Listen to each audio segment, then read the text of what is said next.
Hello my perfect family, कैसे हो आप सब लोग। आई होप कि आप सभी बहुत ही अच्छे होंगे। तो आज की वीडियो में हम लोग बात करेंगे फिजियोलॉजिकल एसिड बेस बैलेंस के बारे में, जो कि हमारी फार्मास्यूटिकल इनऑर्गेनिक केमिस्ट्री के यूनिट 2 का टॉपिक है। और इसके बाद हमारी यूनिट 2 में एक टॉपिक बच जाता है जो कि हमारा डेंटल प्रोडक्ट है, ठीक है। और उसकी भी वीडियो आप लोग को आने वाले 2-3 दिनों में देखने को मिल जाएगी। और उसके बाद हमारे यहाँ पे यूनिट 2 कंप्लीट हो जाएगी और उसकी नोट्स आप लोग को जो है हम लोग प्रोवाइड करवा देंगे, ठीक है। और बाकी यहाँ पे एनालिसिस की भी सेकेंड यूनिट जो है आने वाले 2-3 दिनों में कंप्लीट हो जाएगी, तो उसकी भी नोट्स हम लोग जो है कंप्लीट होने के बाद आप लोग को प्रोवाइड करवा देंगे। बाकी इन सारी बातों के साथ आप लोग कॉपी और पेन लेके बैठ जाइए और हम लोग अपना आज का वीडियो स्टार्ट करते हैं। तो बात करें हम लोग यहाँ पे फिजियोलॉजिकल एसिड बेस बैलेंस के बारे में, तो देखो यहाँ पे इसको समझने से पहले हम लोग कुछ चीज़ें समझ लेते हैं।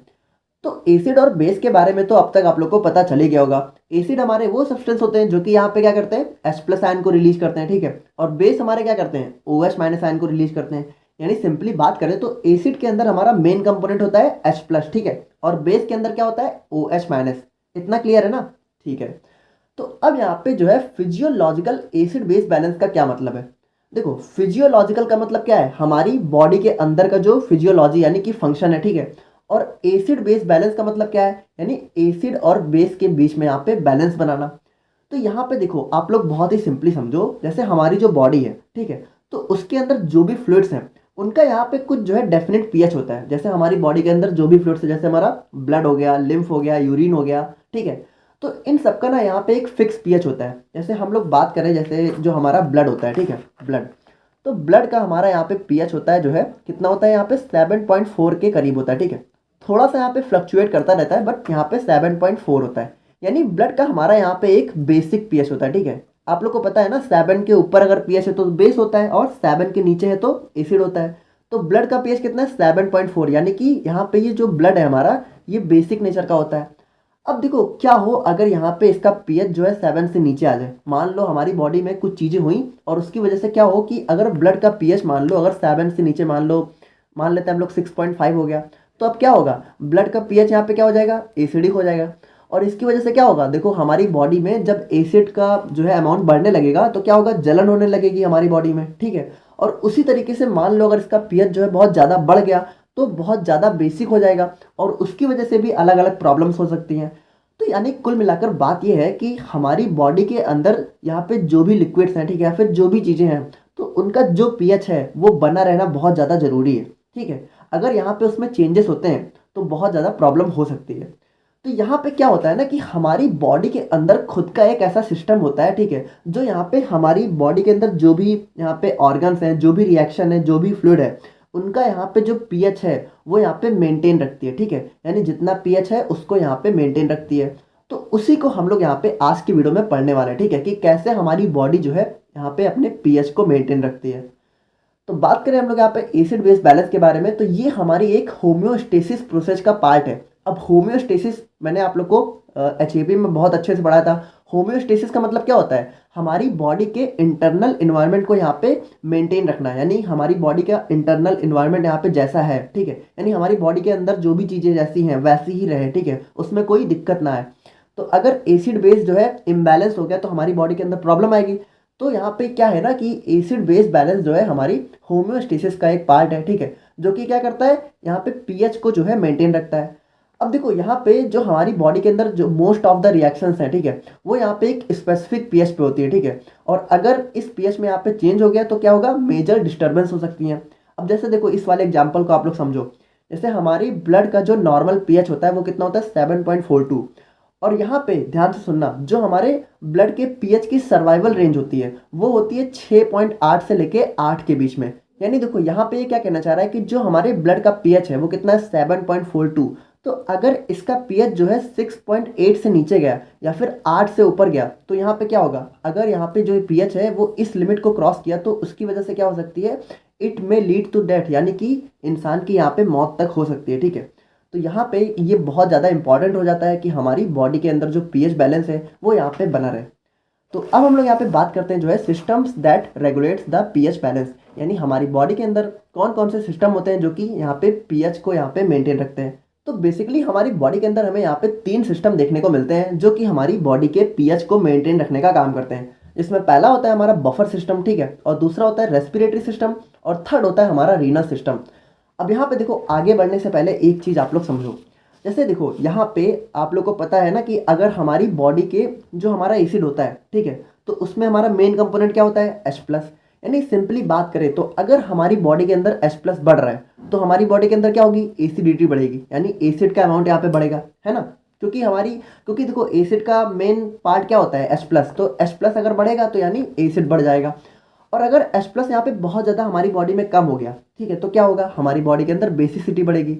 यानी सिंपली बात करें तो जो हमारा H+ है, ठीक है, वो हमारी बॉडी के अंदर एक नॉर्मल लेवल पे मेंटेन रहे, वही अच्छा होता है, ठीक है। जैसे हमारी बॉडी के अंदर H+ होता है लेकिन नॉर्मल लेवल पे होता है। अब अगर नॉर्मल से बहुत ज़्यादा बढ़ गया तो एसिडिटी हो जाएगी, और नॉर्मल से बहुत ज़्यादा घट गया तो क्या होगा, बेसिसिटी हो जाएगी। तो एसिड बेस बैलेंस में हमें यही पढ़ना है कि जो हमारा H+ है अगर वो बढ़ गया है तो उसको कैसे मेंटेन करना है, और अगर घट गया है तो उसको कैसे यहाँ पे नॉर्मल लेवल पे मेंटेन करना है। देखो ये चीज़ अगर आप लोगों को समझ में आ गई तो आगे की पूरी वीडियो आप लोग को बहुत ज़्यादा आसानी से समझ में आ जाएगी, ठीक है। तो इसको समझना बहुत ज़्यादा ज़रूरी है।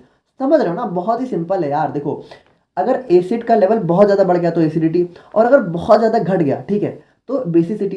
देखो बॉडी के अंदर एसिड और बेस दोनों होते हैं, ठीक है, लेकिन एक बैलेंस लेवल पे, ठीक है। अगर ज़्यादा हो गया तो दिक्कत है, कम हो गया तो भी दिक्कत है। तो यहाँ पे हम लोग बात करें अगर अपने पहले सिस्टम की, तो ये होता है हमारा यहाँ पे बफर सिस्टम।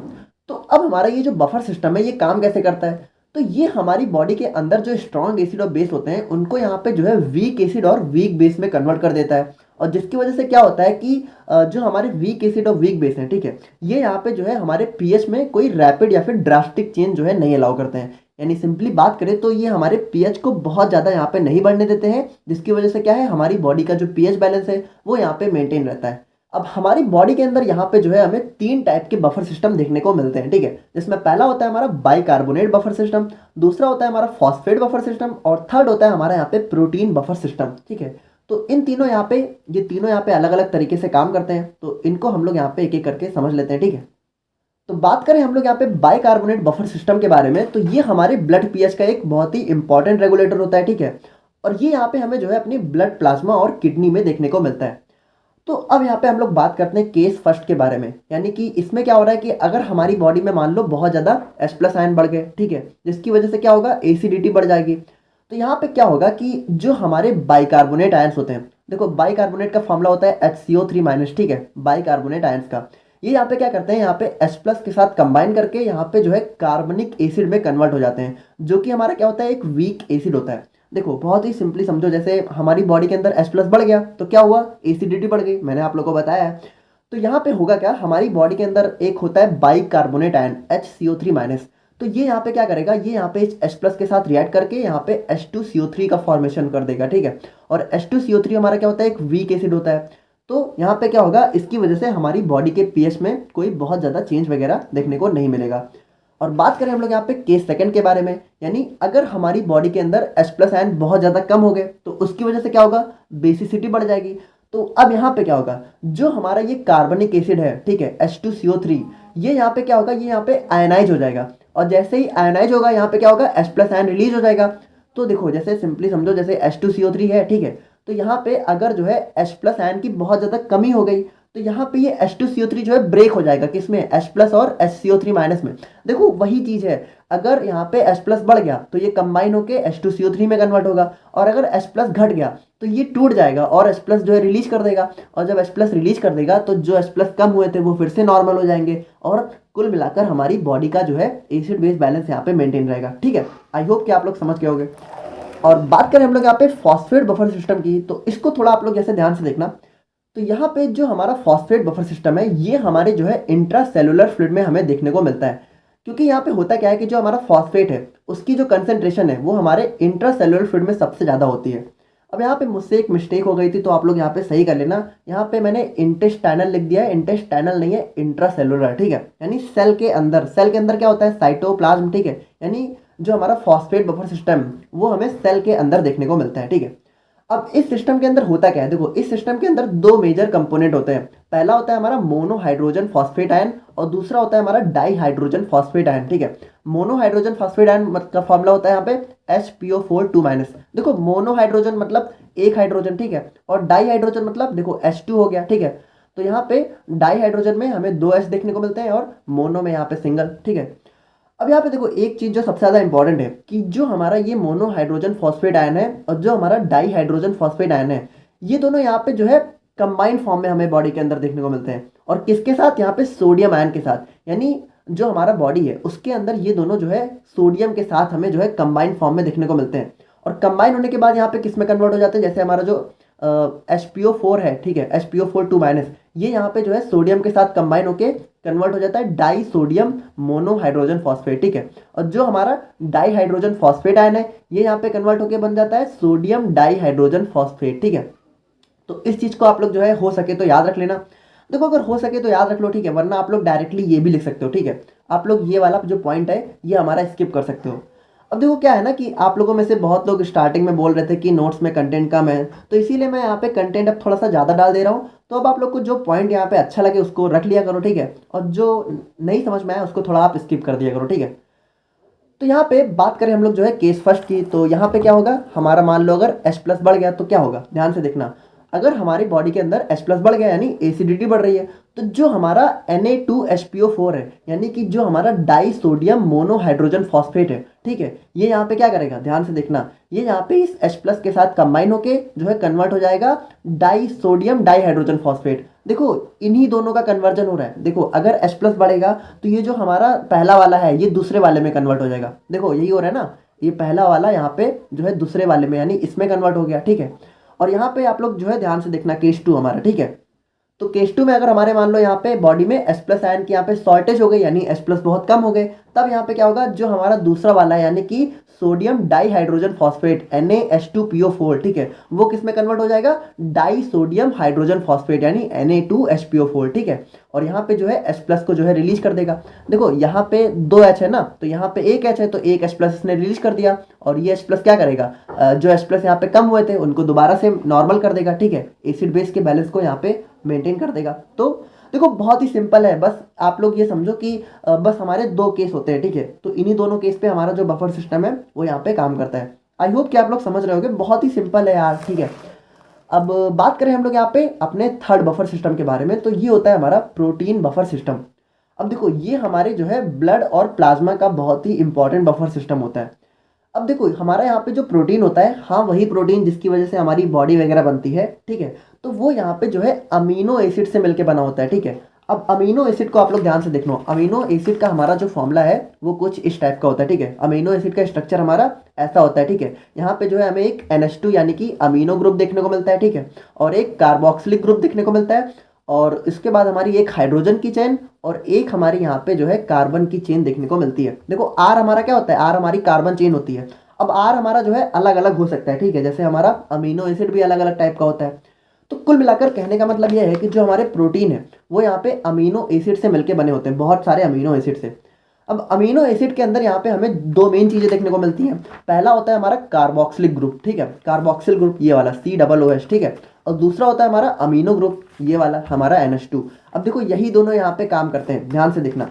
तो यहाँ पे बात करें सबसे पहले हम लोग केस फर्स्ट की, तो मान लो अगर हमारी बॉडी में H+ आयन बढ़ गए यानी एसिडिटी बढ़ गई, तो यहाँ पे ध्यान से देखना जो हमारे अमीनो एसिड है, तो इसके अंदर जो हमारा अमीनो ग्रुप है ये हमारा जो NH2 है, ठीक है, ये यहाँ पे क्या करेगा, एक बेस की तरह ऐड करेगा। और ये क्या करेगा, जो हमारे H+ यहाँ पे बड़े हैं उनके साथ यहाँ पे कंबाइन हो जाएगा, ठीक है, यानी जो हमारा NH2 है वो यहाँ पे H+ के साथ एक्सेप्ट होकर हमारे NH3+ में कन्वर्ट हो जाएगा, ठीक है। और उसी तरीके से बात करें हम लोग जो है केस 2 की, तो अगर हमारी बॉडी में जो है H+ बहुत ज़्यादा कम हो गए यानी बेसिसिटी बढ़ गई, तो उसकी वजह तो तब क्या होगा, जो हमारा अमीनो एसिड है, अब इसके अंदर देखो, अब इसके अंदर जो हमारा कार्बोक्सिल ग्रुप है यानी जो हमारा COOH है, ये यहाँ पे क्या करेगा, ये आयोनाइज हो जाएगा और जो है H+ आयन को रिलीज कर देगा, ठीक है। देखो ये हमारा COO- और H+, ठीक है, और उसकी वजह से क्या होगा, जो H+ कम हुए थे वो बैलेंस हो जाएंगे और बॉडी का pH यहाँ पे मेंटेन हो जाएगा, ठीक है। तो आई होप कि आप लोग यहाँ पे बफर सिस्टम को समझ गए होंगे, और यही यहाँ पे जो है हमारे एसिड बेस बैलेंस में सबसे ज़्यादा इंपॉर्टेंट है। अब हम लोग यहाँ पे जल्दी से बाकी बचे 2 सिस्टम को भी देख लेते हैं, ठीक है। तो बात करें हम लोग यहाँ पे रेस्पिरेटरी सिस्टम की, तो यहाँ पे देखो क्या बोल रहे हैं कि द इंक्रीजमेंट और decreasement of CO2 is responsible for disturbance in pH of the bodies internal environment. देखो इनके कहने का मतलब ये है कि जो हमारी बॉडी के अंदर CO2 होता है, कार्बन डाइऑक्साइड, तो अगर वो यहाँ पे इंक्रीज हो रहा है या फिर डिक्रीज हो रहा है यानी बहुत ज़्यादा बढ़ रहा है या फिर बहुत ज़्यादा घट रहा है, तो उसकी वजह से हमारी बॉडी का जो pH है वो यहाँ पे चेंज हो जाता है, ठीक है। अब कैसे होता है आप लोग ध्यान से देखना, जैसे मान लो अगर हमारी बॉडी के अंदर जो है CO2 बहुत ज़्यादा बढ़ गया। देखो CO2 आप लोग को पता है ना, जैसे हम लोग ऑक्सीजन लेते हैं, कार्बन डाइऑक्साइड छोड़ते हैं। देखो रेस्पिरेटरी सिस्टम क्या होता है हमारा, जिससे हम लोग सांस लेते हैं, हमारे जो ऐसा सिस्टम जो हमें सांस लेने में हेल्प करता है, ठीक है। यानी कि हम लोग सांस लेते हैं तो क्या करते हैं, कार्बन डाइऑक्साइड को छोड़ते हैं, ऑक्सीजन को अपने अंदर लेते हैं। तो यहाँ पे क्या बोल रहे हैं कि जो हमारा CO2 है, कार्बन डाइऑक्साइड, अगर इसका लेवल बहुत ज़्यादा बढ़ गया तो यहाँ पे देखो होता क्या है कि जो हमारा CO2 है, ठीक है, वो हमारी बॉडी के अंदर वाटर तो होता ही है, आप लोग को पता है हमारी बॉडी के अंदर 70% वाटर है। तो यहाँ पे ये CO2 जो है H2O के साथ कंबाइन कर लेगा और किस में कन्वर्ट हो जाएगा, ध्यान से देखना, कन्वर्ट हो जाएगा हमारा ये H2CO3 में। अब ये जो H2CO3 है, ठीक है, अब देखो ये बहुत ज़्यादा की बात हो रही है। एक नॉर्मल लेवल पे तो सब चीज़ें हमारी बॉडी में देखने को मिलती हैं, लेकिन अगर बहुत ज़्यादा हो गया तो क्या होगा, ये H2CO3 में कन्वर्ट हो जाएगा। और H2CO3 क्या होगा, देखो अब ये हमारा ब्रेक हो जाएगा H प्लस और HCO3 माइनस में। यानी सिंपली बात करें तो यहाँ पे क्या हुआ, हमारा H प्लस जो है बढ़ने लगा हमारी बॉडी में, और H प्लस बढ़ेगा तो क्या होगा, हमारी बॉडी के अंदर एसिडिटी बढ़ जाएगी। और अगर CO2 बहुत ज़्यादा कम हो गया, अब देखो CO2 वैसे यहाँ पे कम वाला तो बहुत कम केस होता है, यहाँ पे बेसिकली ज़्यादा वाला ही केस होता है, हमारी बॉडी के अंदर जो है एसिडिटी वगैरह ही जो है देखने को मिलती है, ठीक है। तो यहाँ पे रेस्पिरेटरी सिस्टम क्या करता है, रेस्पिरेटरी सिस्टम यहाँ पे जो है हमारी ब्रीथिंग रेट को जो है इंक्रीज या फिर डिक्रीज करके हमारी बॉडी के पीएच को यहाँ पे बैलेंस करता है। अब कैसे करता है इसको हम लोग यहाँ पे समझते हैं। जैसे सबसे पहले हम लोग बात करते हैं केस फर्स्ट की, ठीक है। तो केस फर्स्ट में हम लोग मान लेते हैं यहाँ पे हमारी बॉडी के अंदर जो है CO2 बढ़ गया, तो अब क्या होगा, CO2 बढ़ने से क्या होगा, एसिडिटी बढ़ जाएगी। हम लोगों ने देखा ना, अगर जैसे हमारा CO2 बढ़ रहा है तो क्या होगा, अल्टीमेटली यहाँ पे CO2 की वजह से H प्लस बढ़ जाएगा, ठीक है। तो CO2 बढ़ा तो एसिडिटी बढ़ी, ठीक है। तो यहाँ पे क्या हुआ, देखो रेस्पिरेटरी सिस्टम ने क्या किया, अपने ब्रीथिंग रेट को बढ़ा दिया। ब्रीथिंग रेट यानी कि हमारा जो सांस लेने वाला रेट है, ठीक है, हम लोग यहाँ पे सांस बहुत जल्दी जल्दी लेने लगेंगे। और जब हम लोग सांस जल्दी जल्दी लेने लगेंगे तो क्या होगा, हम लोग क्या करेंगे, यहाँ पे CO2 को जो है एक्सेस रिमूवल करेंगे। यानी हमारी बॉडी से जो CO2 है वो बहुत ज़्यादा अमाउंट में बाहर जाने लगेगा, और उसकी वजह से क्या होगा, जो हमारा पीएच है वो यहाँ पे बैलेंस हो जाएगा। क्योंकि CO2 बढ़ गया था तो यहाँ पे रेस्पिरेटरी सिस्टम ने क्या किया, ब्रीथिंग को बढ़ा दी, और उसकी वजह से क्या हुआ, CO2 हम लोग जो है ज़्यादा बाहर छोड़ने लगे, और जो हमारा CO2 है वो नॉर्मल हो गया और पीएच हमारा बैलेंस हो गया, ठीक है। और बात करें हम लोग यहाँ पे केस सेकंड की, तो अगर मान लो यहाँ पे बेसिसिटी हमारी बॉडी में किसी वजह से बढ़ रही है। देखो CO2 की वजह से बेसिसिटी यहाँ पे बहुत कम ही बढ़ती है, बट मान लेते हैं हम लोग जो है किसी तरीके से बेसिसिटी बढ़ गई, तो क्या होगा, जो हमारी रेस्पिरेटरी सिस्टम है वो ब्रीथिंग रेट को कम कर देगा, ठीक है। यानी तो उसकी वजह से क्या होगा, हमारी बॉडी के अंदर CO2 का लेवल बढ़ने लगेगा। रिटेंशन मतलब क्या होता है, हमारे CO2 का यहाँ पे बढ़ना, ठीक है। और उसकी वजह से क्या होगा, जैसे देखो मान लो अगर हमारी बॉडी में H प्लस कम हो गए तो क्या करेगा, जो हमारी ब्रीथिंग रेट है वो कम हो जाएगी, तो CO2 हमारी बॉडी में बढ़ जाएगा। तो उसकी वजह से क्या होगा, यहाँ पे H2CO3 बनेगा। H2CO3 क्या करेगा, H प्लस को रिलीज करेगा। तो H प्लस अगर कम हुए तो CO2 बढ़ जाएगा, और अगर H प्लस बढ़ गया तो CO2 हमारी बॉडी से कम हो जाएगा। देखो पूरा जो हमारा एसिड बेस बैलेंस है वो H प्लस पे बेस है, ठीक है। H प्लस बढ़ गया तो एसिडिटी बढ़ गई, H प्लस कम हुआ तो यहाँ पे बेसिसिटी बढ़ गई, ठीक है। तो इसी को हम लोग को मेंटेन करना है। आई होप कि आप लोग यहाँ पे समझ गए होंगे, ठीक है। और अब हम लोग यहाँ पे फाइनली बात करते हैं अपने लास्ट सिस्टम के बारे में, जो कि होता है हमारा रीनल सिस्टम। अब देखो ये हमारे पीएच का सबसे इफेक्टिव रेगुलेटर होता है, ठीक है। देखो इन तीनों सिस्टम में जो हमारा रीनल सिस्टम है ये हमारी बॉडी के पीएच को सबसे ज़्यादा अच्छी तरीके से बैलेंस करता है। लेकिन यहाँ पे क्या है ना, ये थोड़ा सा लेट से एक्टिवेट होता है, ठीक है। मतलब सबसे पहले हमारा बफर सिस्टम एक्टिवेट होता है अगर हमारी बॉडी में पीएच डिस्टर्ब हुआ है, ठीक है। और उसके बाद रेस्पिरेटरी, और उसके बाद हमारा लास्ट में रीनल, ठीक है। लेकिन ये जब एक्टिवेट होता है तो हमारी बॉडी का पीएच पूरी तरीके से बैलेंस कर देता है। अब यहाँ पे देखो जो हमारा यूरिन है, ठीक है, उसका नॉर्मल पीएच होता है लगभग 6 के करीब, यानी थोड़ा सा एसिडिक होता है। यहाँ पे देखो हमारा रीनल सिस्टम काम कैसे करता है। जैसे हमारी बॉडी में अगर H प्लस बहुत ज़्यादा बढ़ गया, ठीक है, तो यहाँ पे क्या करता है, जो हमारा H प्लस है उसको जो है यूरिन के थ्रू डायरेक्टली हमारी बॉडी से बाहर निकाल देता है। अब भैया अगर आप लोग को यूरिन वगैरह नहीं पता है तो आप लोग गूगल करके देख लेना, ठीक है, समझ में आ जाएगा, ठीक है। तो अगर हमारी बॉडी में H प्लस बढ़ गया तो यहाँ पे क्या करेगा, जो हमारा रीनल मतलब क्या है, किडनी। तो अगर हमारी बॉडी में H प्लस बढ़ा तो जो हमारी किडनी है वो यहाँ पे यूरिन का सिक्रेशन बढ़ा देगी, जो कि हमारे H प्लस को बाहर कर देगा। और उसके बाद यहाँ पे क्या करेगी, जो हमारे बाइकार्बोनेट आयंस हैं उसको यहाँ पे रीअब्जॉर्ब कर लेगी, ठीक है। यानी यूरिन से जो है H प्लस को बढ़ा जो है बाहर निकाल देगी और बाइकार्बोनेट को रीअब्जॉर्ब कर लेगी, और इस तरीके से हमारा जो है एसिड बेस बैलेंस यहाँ पे मेंटेन रहता है। अब बाइकार्बोनेट आयन को हम लोगों ने स्टार्टिंग में ही देखा, जैसे HCO3 माइनस क्या करता है, हमारे जैसे हमारी बॉडी के अंदर H प्लस बढ़ा तो इसके साथ यहाँ पे रिएक्ट करके यहाँ पे किस में कन्वर्ट हो जाता है, H2CO3 में, ठीक है। और ये हमारा क्या होता है, वीक एसिड होता है। तो आई होप कि आप लोग यहाँ पे चीज़ें समझ गए होंगे। देखो एट लास्ट मैं आप लोग को एक चीज़ बता दूं कि हमारी बॉडी के अंदर हर एक चीज़ ऑलरेडी प्रेजेंट होती है, ठीक है, लेकिन वो एक बैलेंस लेवल पर है तो अच्छी बात है, लेकिन अगर ज़्यादा कम हो जाती है तो प्रॉब्लम होने लगती है, ठीक है। तो आई होप कि आप लोग को आज की वीडियो समझ में आ गई होगी। बाकी अगर कोई डाउट है तो आप लोग प्लीज़ कमेंट करके बताना और हम लोग मिलते हैं नेक्स्ट वीडियो में। Thank you so much.